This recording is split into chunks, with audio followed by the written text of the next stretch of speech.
Digital Marketing Radio, episode 250. How does LinkedIn ads compare with other ad platforms? Digital Marketing Radio with David Bain. Hi, I'm David Bain, and this is Digital Marketing Radio, the show for in-house agency and entrepreneurial marketers who want to stay on top of the latest tools, tactics, and trends, as shared by today's modern marketing masters. Have you tried LinkedIn ads yet? And if you have tried LinkedIn ads, are you still actively using the platform? If not, and you're spending money on ads elsewhere, why? Do you think that LinkedIn ads are more expensive? Did you even use LinkedIn ads correctly? On today's episode of Digital Marketing Radio, we're going to be exploring what's different about LinkedIn ads compared with other ad platforms, how you need to adapt your campaigns so that they're better suited to LinkedIn, and what kind of results you should be expecting by advertising on LinkedIn. Joining me to discuss that is a former e-commerce consultant for IBM. He's now the Chief Advertising Officer for LinkedIn advertising agency Speedwork Social. Welcome to DMR, Anthony Blatner. Hey, thanks for having me, David. Well, you can find Anthony over at speedworksocial.com. Great to have you on the show, Anthony. So, Anthony, how different is LinkedIn advertising compared with, say, Facebook ads or Google ads? Yeah, so it's very different in a lot of ways, but it's also very similar in a lot of ways. So depending on who you are as an organization, all those questions you asked in the beginning are like very common questions we get as somebody as somebody would approach the platform. A lot of times we hear, tried LinkedIn ads and they didn't work. Or I tried LinkedIn ads and they were just way too expensive. And most people approach LinkedIn and maybe they've done some Facebook and Google advertising and kind of have an idea of what they've run there before. And they just take that campaign and try to import it into LinkedIn. And that usually doesn't do great because there's a few things you'll want to do differently. So LinkedIn ads as a platform is an extremely effective platform for the right organization. So LinkedIn offers some of the best targeting options for B2B, being able to target, we always say it's, being able to target niche professionals at scale. When your product or service serves a very specific target decision maker at a very specific type of company, that's when you want to use a platform like LinkedIn. If you're selling to every business owner out there, then maybe Facebook is going to be a cheaper platform for you because Facebook has some more broad targeting like that. But when you need to get very niche into who you're targeting, say you want to target HR directors at large financial companies, you can pop in those job titles and those company industries and sizes and target that type of person directly. Whereas a lot of other platforms just don't have those options there.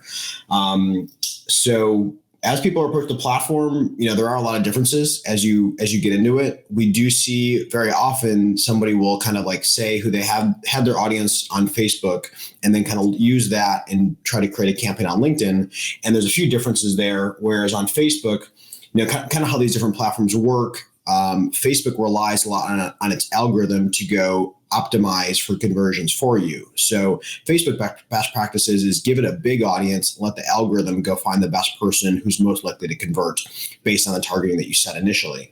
On LinkedIn, we kind of do the opposite because on LinkedIn, LinkedIn is a more expensive channel to use.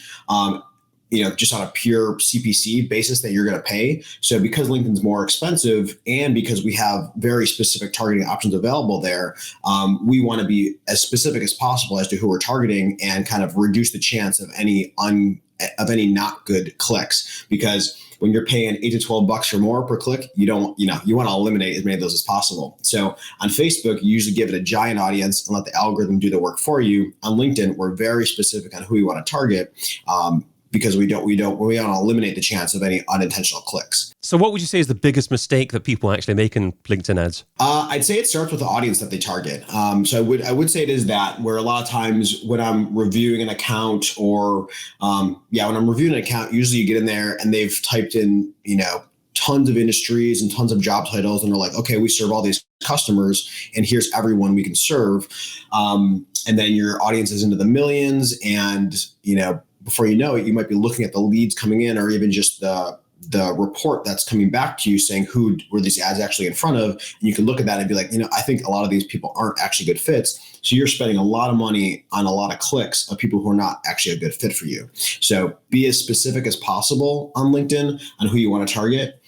I would say that is the number one issue we see. So what size of audience is a good size of audience? Because obviously you can be very, very specific and not have enough people to advertise to. So how many people do you want to start a campaign with? Yeah, so it depends on the size of your budget. The smaller the budget, the more targeted you can be because you're not going to be able to reach all those people. The larger your budget, the more you'll need to expand your audience to have a sizable audience to reach.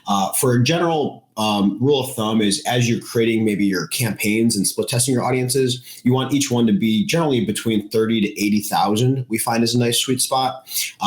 If your budget is a lot higher and you're looking to push a lot more traffic, then you might expand that audience, or you might look at other audience segments that you can line up side by side with them and then run multiple campaigns. Is it an effective way to get started by actually uploading your own list if you've got a decent sized email list and then targeting those people? Or are you generally better off getting started targeting people that aren't necessarily aware of you at the moment? Depends on what you're trying to do. But if you have an email list, Facebook is going to be a cheaper channel for you just to upload those emails to Facebook and do a match there.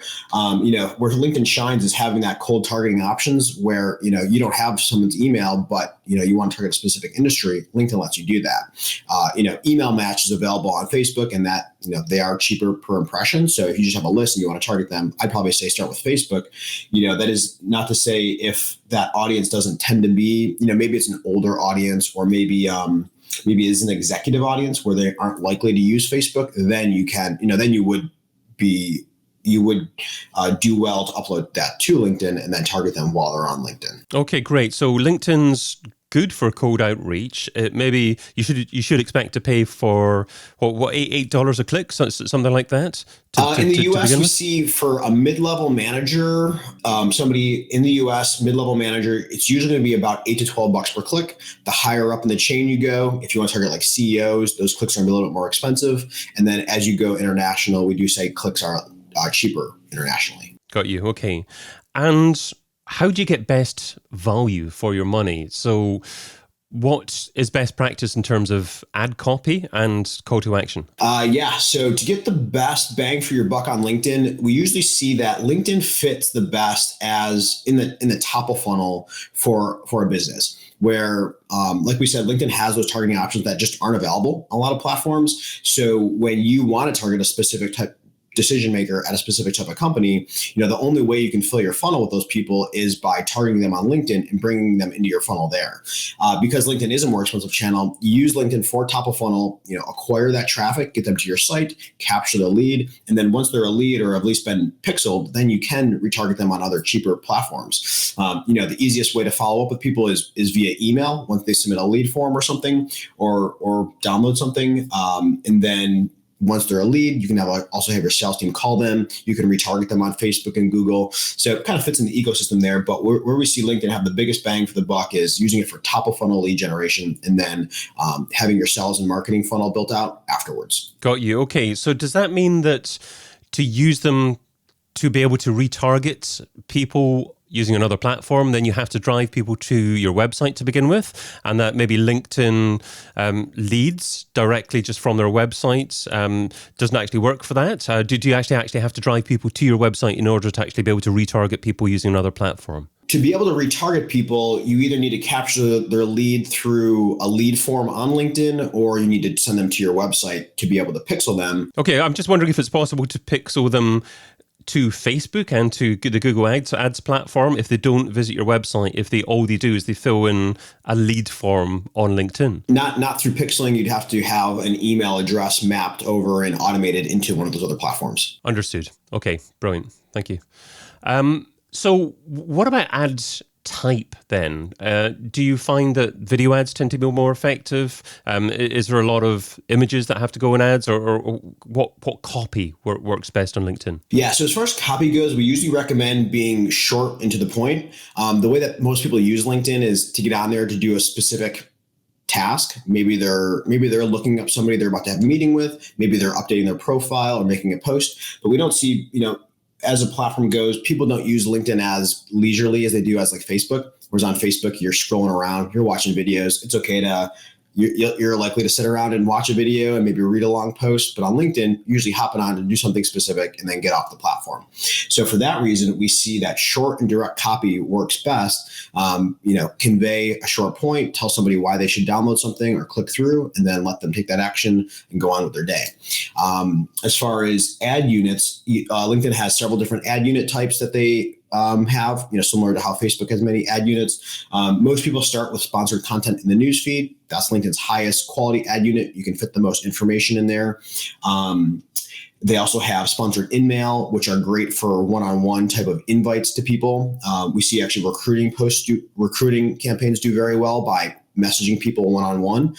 They're more comfortable kind of requesting more information or applying through a one-on-one type of invite. So most people start with sponsored content in the newsfeed, and then short and direct copy works best. As far as videos go, we actually find videos can be hit or miss.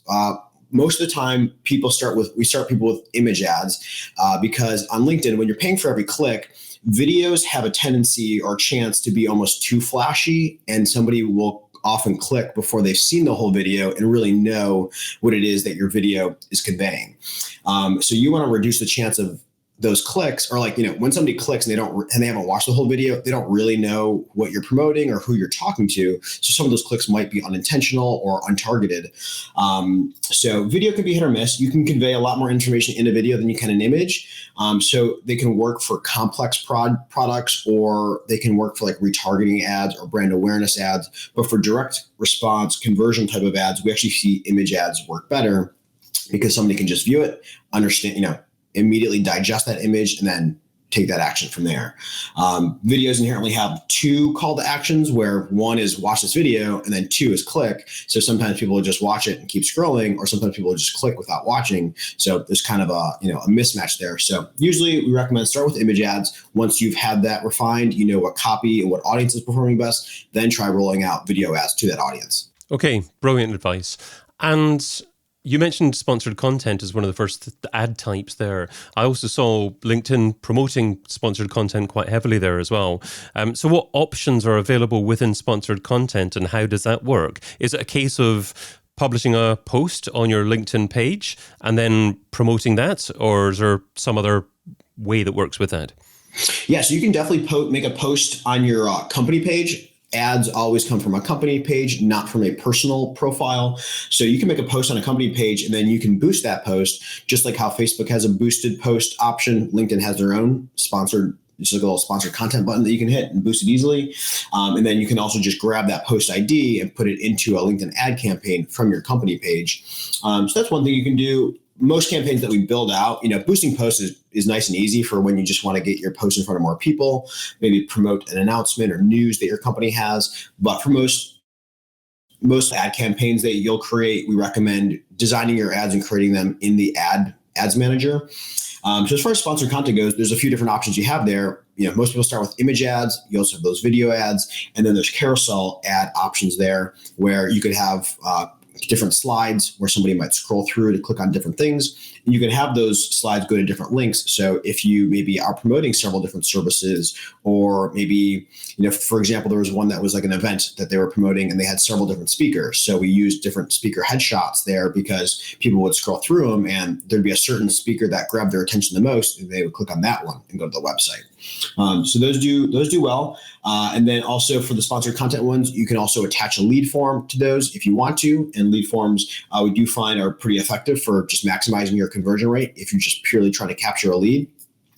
And that lead form is a little form that opens up on LinkedIn, autofills with profile information, and somebody can submit it right there. And what percentage completion rate for lead forms are you looking for? I assume that you're not talking about a $10 CPA for completion of the lead form. Right. So for lead forms on LinkedIn, for content type of offers, we usually shoot for at least 10%, and 10 to 20% is the average range there. If you're above that, awesome. If you're below that, then you need to work on your offer.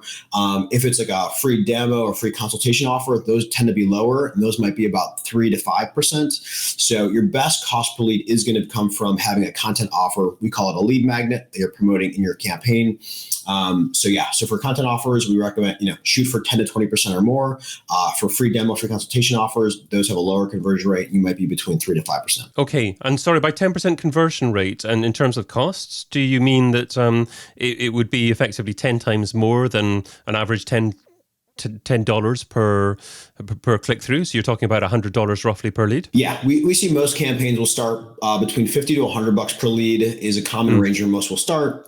After you launch that campaign, you want to set up several audience split tests, a couple offer split tests and ad split tests, and then ideally get that honed down to 50 or below after the first month. But most people do start in that 50 to 100 range. Great stuff. And is it possible to isolate mobile and desktop users? And if so, do you see much difference in terms of conversion rate there? So it is, there's a couple ways you can do that. And we do see some differences. This is an interesting point. So on LinkedIn, you're not able to directly say, whoever's on this device at this time, show them that.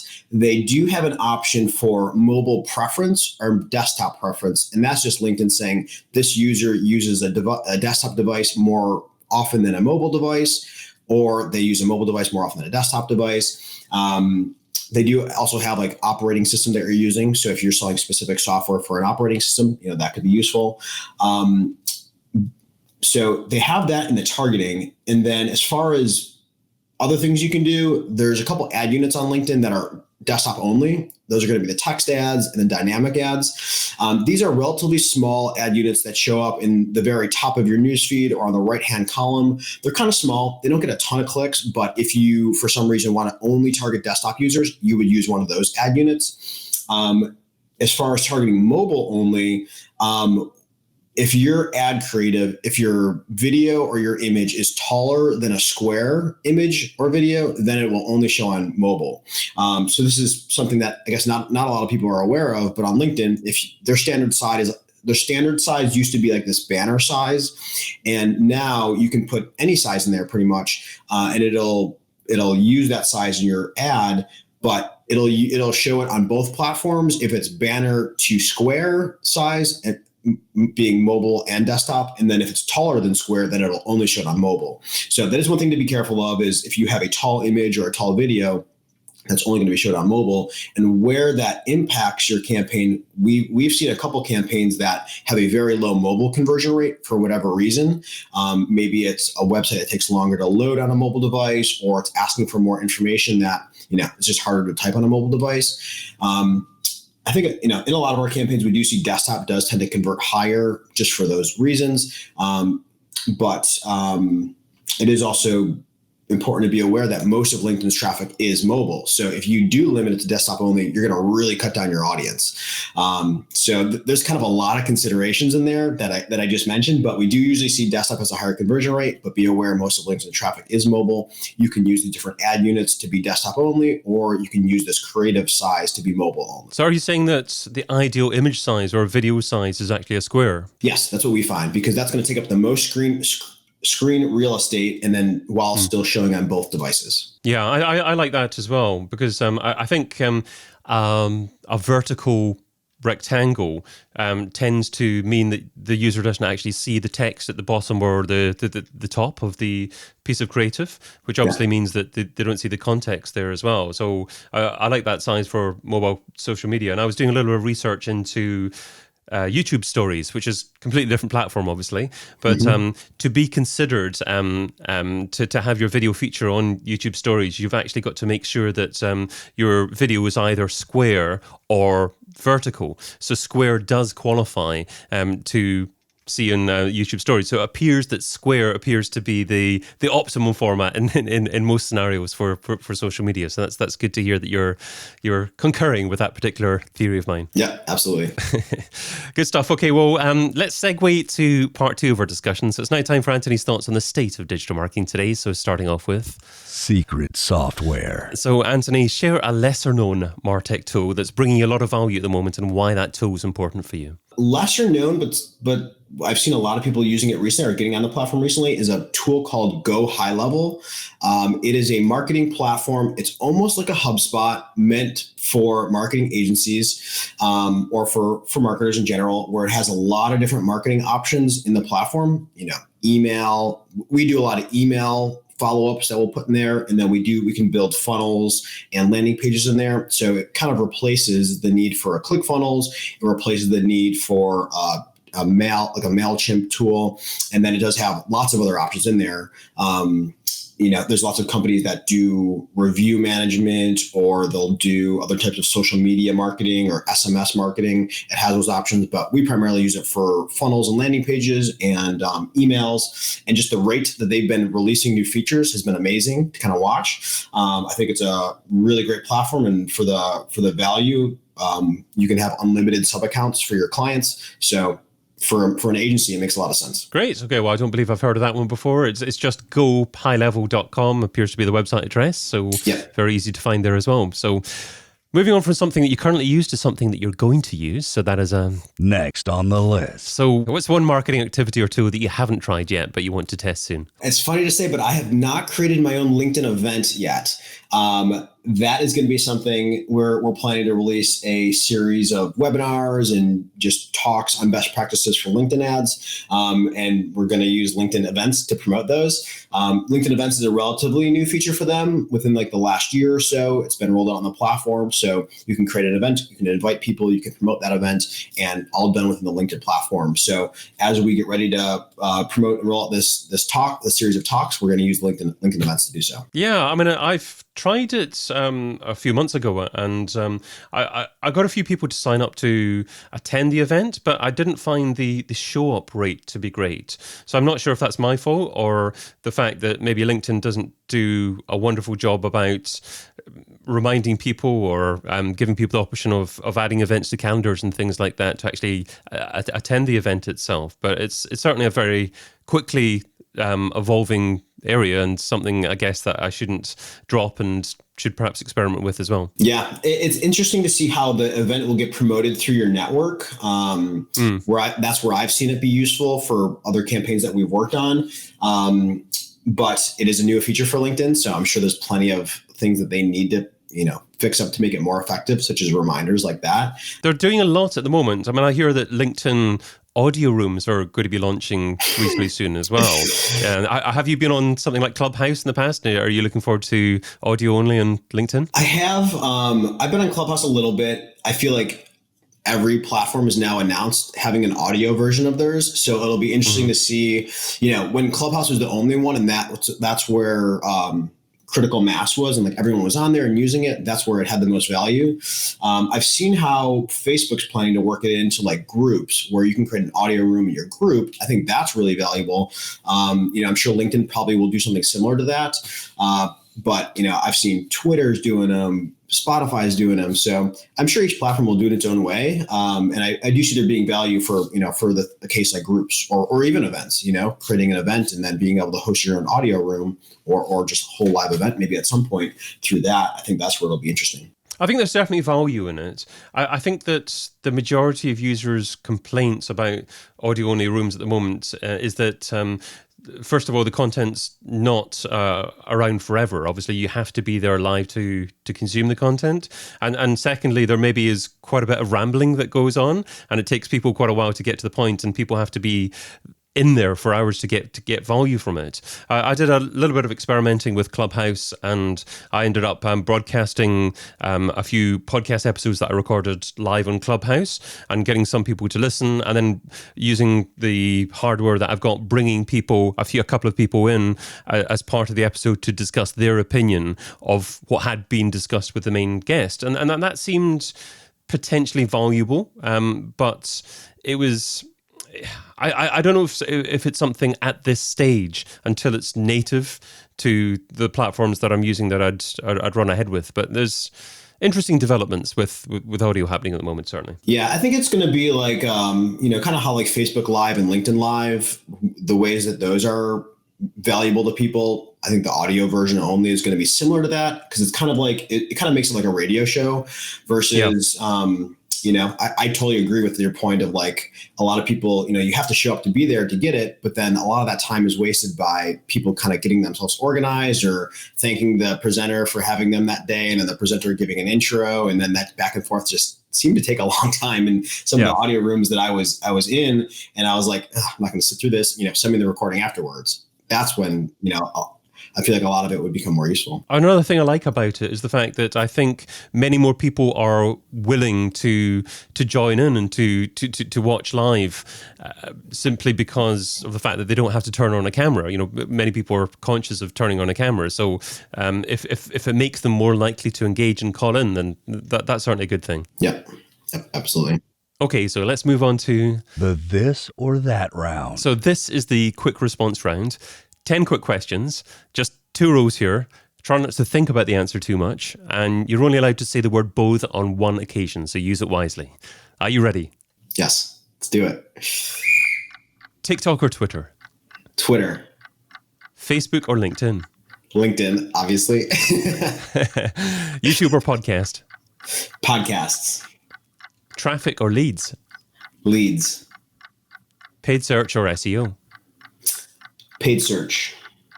Ads or influencers? Ads.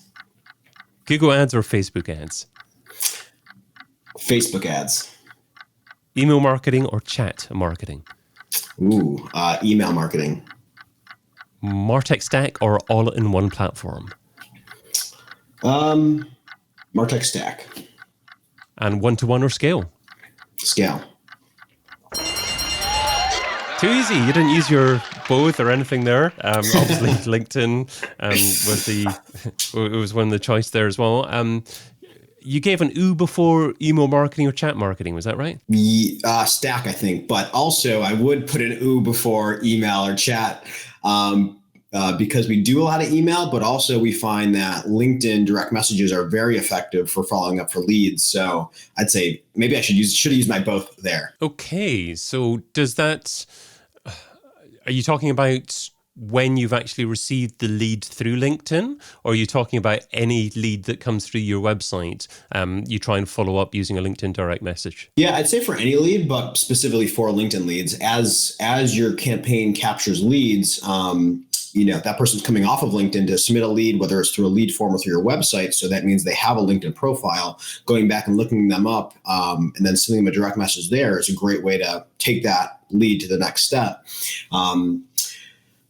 Whether and we recommend both, send them a connection request and then they're in your network. They're more likely to see updates from you. And you can then send them messages. And then if they don't accept, or just to get them a message faster, use InMail to send them a direct message without needing to wait for that connection. We find LinkedIn messages have a higher response rate than email. And that's, even more useful for when you're following up with leads. And if someone doesn't respond to your direct message in LinkedIn, do you follow up again, or will that just annoy them?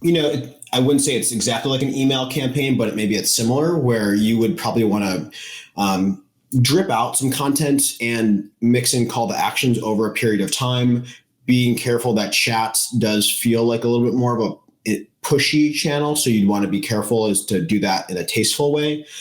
Maybe you share an update or a blog post every once in a while. And then every once in a while, you kind of follow up and say, hey, I saw you downloaded our guide here. The next step most people take is by signing up for getting a free assessment with one of our advisors. Are you interested? And then, maybe they'll take a bite on one of those, but kind of like an email campaign, maybe you would start that interaction and then slowly back off if you didn't hear a response. People check LinkedIn at different intervals. So, don't take it as not interested if they don't respond right away, because sometimes people just haven't checked LinkedIn in a few days, and maybe you need to wait, a week or so until they get back on the platform and then respond to your message then.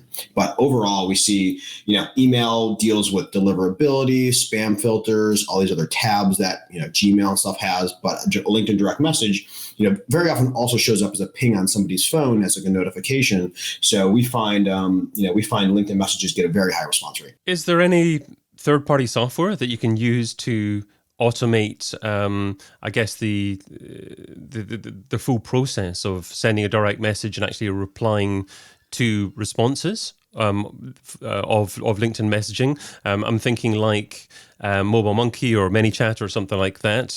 They obviously integrate with Facebook quite closely, and you can use their platform to be able to manage that. Is it possible to use another platform to do that kind of thing? There are automation tools out there. I don't think ManyChat or Mobile Monkey work with LinkedIn currently. I hope they do at some point, but LinkedIn doesn't like a lot of those automation tools. So I'd be careful to advise anybody to use those. But having a salesperson who's kind of receiving that stream of leads and then can reach out via Sales Navigator is what most companies do. There are automation tools out there. If you search for them, I'm sure there's probably a way to connect that. Okay, let's move on to the $10,000 question. If I were to give you $10,000 and you had to spend it over the next few days on a single thing to grow your business, what would you spend it on and how would you measure success? I would put it into a LinkedIn ads campaign and target, we end up working with a lot of, I'd say, software and professional services seem to be our most common industries we work with. Those are big categories, but targeting all marketing directors, VPs of marketing at big software companies, and maybe not big, but mid-range for who we usually work with, and promoting case studies and recordings, webinars, and guides to them. If they're using LinkedIn, they're going to bite on that and be interested to hear some more best practices on how they can get more out of their campaigns. So if it was me, I would dump into a LinkedIn ads campaign and target my audience there. Okay. And ideally, would you get people to sign up on your website or using LinkedIn leads form? Depends what the offer is. We use a good mix of both, where a lot, lead forms, you're going to see a much higher conversion rate, but it's a little bit less sticky because it's a very easy interaction for somebody to submit that right away. Sending somebody to a landing page kind of depends on what you're offering. We have seen many cases when the landing page does convert better. A lead form does save the loading time and does do a lot of autofill that causes drop off on a landing page. But for certain things like event sign up, certain events like conferences that someone's going to go physically attend, we do see that often that does better on a landing page because there's a lot more info that somebody needs to know for them to be ready to submit that there. So for stuff like that, we do see landing pages often do better. And then landing pages, if it's like an application type of form, often, on a landing page, because if they just submit it through LinkedIn, sometimes people are like, where's my information's going? There's a lot of trust in the LinkedIn platform, but people do have that thought. So if it's applying for a job, sometimes people are more likely to submit that through a company's website because they know the company that's going to be receiving that. So it kind of depends on what the offer is, but I'd say we do a healthy mix of both lead forms and landing pages. So to finish off, let's shift the focus to someone else who deserves it. So that is a magical marketer. So who's an up-and-coming marketer that you'd like to give a shout out to? What can we learn from them and where can we find them? I was thinking about this and I've seen somebody that I've seen pop up a lot recently. I haven't looked into their stuff yet, but it's on my to-do list, is a guy named Alex or Alaric at Ad Outreach. He specializes in YouTube ads. Overall being on, me being on LinkedIn all day, I am interested in video. I think, we've seen video work well in some cases, not well in some other cases, but I think video and YouTube is a huge channel. This guy's retargeted me forever. So I've seen so much of his stuff that I'm like, all right, at some point I'll look into his content. And he seems like he's, doing some good stuff and up and coming. Right. Okay. I did a quick Google search there and the name appears to be Alaric Heck. Does that name ring a bell? Yes. Yeah. Okay. Brilliant stuff. Okay. Let's copy and paste that into my document there as well, just to make sure that we can share that with the audience. As part of the show notes there as well. So there we go. That was episode 241 of Digital Marketing Radio, where Anthony Blatner from Speedwork Social shared great specific tips on LinkedIn advertising, including target around 50,000 to 80,000 people, expect around $10 a click, retarget to other platforms. So LinkedIn top of funnel, retarget once you receive the email address or people on your website, using Facebook ads or Google ads after that as well. And then start with an image rather than a video as well. Use 1-to-1 as your resolution of your image in your video there as well. Your secret software was Go High Level. You can find that over at gohighlevel.com. And your magical marketer was Alaric Heck. Everything Anthony mentioned in today's show and more will be listed in the podcast show notes at digitalmarketingradio.com. Anthony, what's the best social platform for someone to follow you and to say hi? Definitely LinkedIn. You can find me there. There we go. I gave you the easy answer there as well. So, superb stuff. Thanks so much for coming on. I've been your host, David Bain. You can also find me producing podcasts and video shows for B2B brands over at castingcred.com. Until we meet again, stay hungry, stay foolish, and stay subscribed. Aloha. DigitalMarketingRadio.com. DigitalMarketingRadio.com. Digital Marketing Radio, Digital Marketing Radio, DigitalMarketingRadio.com.